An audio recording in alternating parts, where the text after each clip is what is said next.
that the Prophet Muhammad said that would happen before the end of time. And of course, the first thing the Prophet Muhammad ﷺ said, the first thing that he said would be the first of the signs of the last day is his death. And the last day is soon upon us. And that's what the Prophet said then 1,400 years ago. How close must it be now? Let's look at some of the things the Prophet Muhammad, may Allah's peace and blessings be upon him, said in various narrations. First of all, the Prophet Muhammad mentioned that amongst the signs of the last day is that you would see the barefooted Bedouins compete with each other in building tall buildings. This is remarkable, because I invite anybody to look and go and visit Dubai, Abu Dhabi, Saudi Arabia, Bahrain. These are places where 60 years ago, I remember when I was in Kenya and they were complaining how there was no more money coming from Saudi Arabia after 9/11 and so on and so forth.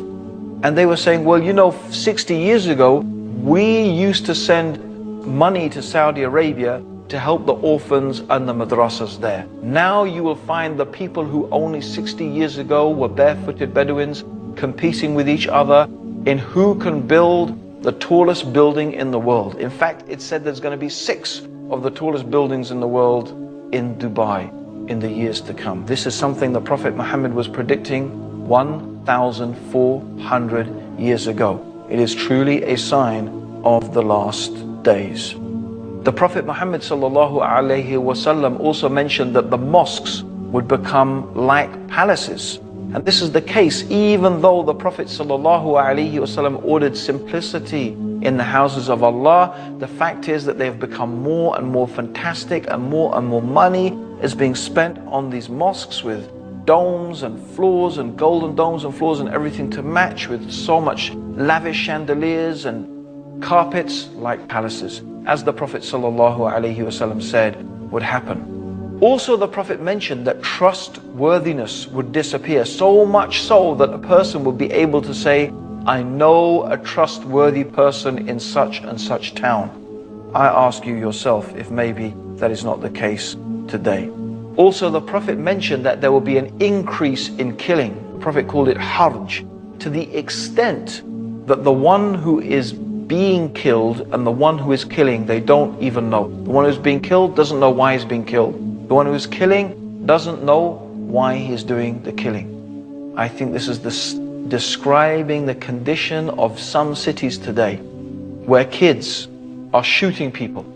The person has no idea why he was shot. In fact, people are being shot merely just to prove themselves or for any type of madness that you can imagine. Not even to mention the massacres of so many people that is taking place due to terrorism, whether it is the terrorism of countries or the terrorism of organizations or individuals. We shouldn't really make a difference. It's all terror. When women and children and innocents get killed, it's terror by the hands of whoever it is. People do not know why they're killing or why they're being killed. To it is such an extent that it is unimaginable, just as the Prophet Muhammad predicted 1,400 years ago. Also, the Prophet mentioned that there would be the increase in the use of riba, which means usury, interest, credit cards, mortgages, things like that.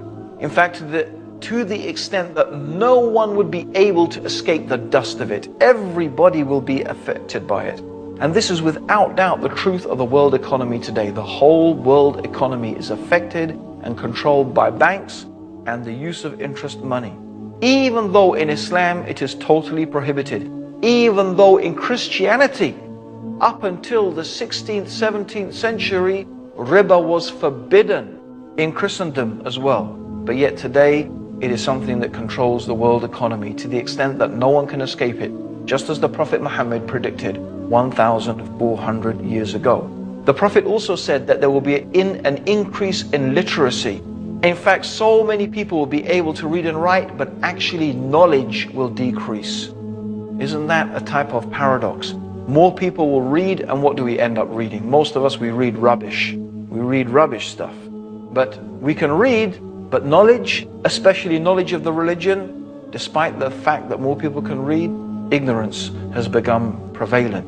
And this is what the Prophet ﷺ said, that religious knowledge would decrease, not by the books disappearing, not by, knowledge being taken from the minds of the people. No, the knowledge in the sense of the books will be there, but the scholars, so that only ignorant people will remain. And people will ask them for religious verdicts, and they will give it, even though they are ignorant, and they will misguide themselves and misguide others. Anyone acquainted with the Muslim world today will be familiar with this. And the Prophet mentioned the speakers will be many and the scholars will be few. And this is what we can find exactly. There are many speakers, many thinkers, many intellectuals, many people, alhamdulillah, giving dawah. Maybe not enough people, but the scholars, they are so few. And this is a type of sign of the last day, that the scholars will be taken away, and this is exactly what we find happening. Also, the Prophet Muhammad ﷺ said that there will be such an increase in musical instruments, and Muslims will make it lawful even though it is forbidden. The use of musical instruments, it has been forbidden by the Prophet. Some Muslims will make it lawful. And there are many people who are saying it's allowed, even though it is very clearly mentioned in Sahih al-Bukhari, the most authentic collection of hadith. And this is mentioned here.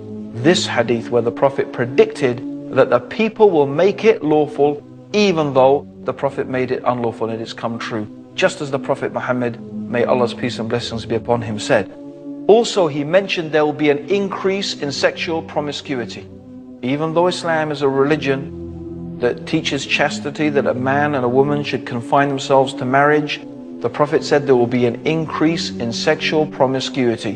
And I don't think anyone can deny that that is the state of the world today, with highly sexualized images, and even traditional societies that normally had a good traditional moral values.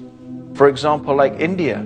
Even in India, for example, promiscuity is becoming more and more common, hardly than it ever was before. Even in Muslim countries where the whole idea of sexual promiscuity is so against the teachings of Islam, it is unfortunately becoming more and more common. And the Prophet Muhammad said that because of this, diseases would appear that people had never heard of before.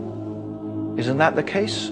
AIDS, for example, diseases that people had never heard of before will arise due to sexual promiscuity. And this has taken place just as the Prophet Muhammad predicted, sallallahu alaihi wasallam. He mentioned that women will be naked although they are dressed. The dress of some women today, which in all but means is nakedness, with the clothes that are so tight they describe every shape of the body, which this technology did not exist to make those type of clothes in the time of the Prophet. Yet the Prophet Muhammad is describing how this nakedness amongst the women will become prevalent. And also the Prophet mentioned that there will be shouting in the mosques, something that is prohibited in Islam, and it's something that I have witnessed myself. And also the Prophet said the worst and the most ignorant people will become the leaders. And really, I have to say, if we look at some of the world leaders today, even of some of the superpowers, it seems as if what the Prophet said about the worst and most ignorant people becoming leaders seems to have taken place, exactly as the Prophet Muhammad said. Also, he mentioned that a man will obey his wife and disobey his mother, something really contrary to the teachings of Islam. He will rather listen to his friends than listen to his father. And this is something that we find happening in the Muslim world, even though this is so against the teachings of Islam. Men will wear gold and silk and they will make it lawful, even though the Prophet has made it unlawful. People will abandon the religion of Islam for a small worldly gain. And keeping onto the religion will be like holding two hot coals.